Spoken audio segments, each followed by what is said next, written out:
নমস্কার বন্ধুরা, welcome to Snigdha's kitchen. আজ আমি আপনাদের তৈরি করে দেখাবো আমার স্টাইলের সর্ষে পোস্ত দিয়ে ছোট মাছের টক রেসিপি। তা চলুন দেখা যাক। এখানে 200 গ্রাম মাছ আছে, গাংমৌরলা বলে।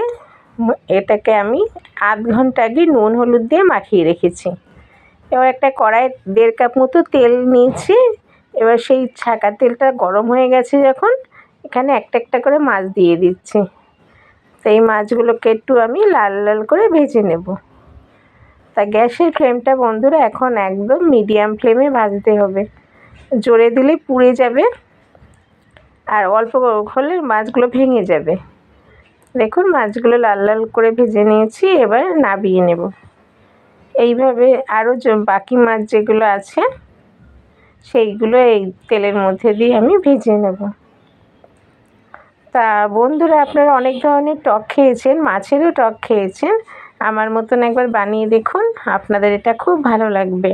বিশেষ করে ছোট বাচ্চারা তো খেতে ভীষণ ভালোবাসে এই টকটা।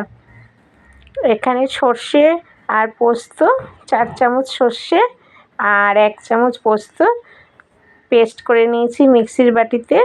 নিয়ে এভাবে আমি বানিয়েছি টকটা।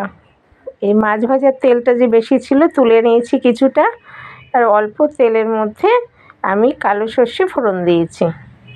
এবার সর্ষেটা এখন হয়ে গেছে, আমি 2 কাপ মতো জল দিয়ে দিয়েছি। এবারে যে আমি আগেই বললাম, এখানে 4 চামচ পোস্ত আর 1 চামচ সর্ষে নিয়েছি, নিয়ে ওটা ভালো করে পেস্ট করে নিয়েছি। আর আমি যেহেতু লেবু দেবো, এখানে আধখানা বড় সাইজের লেবু নিয়েছি আর লেবুর রসটা বার করে নিয়েছি।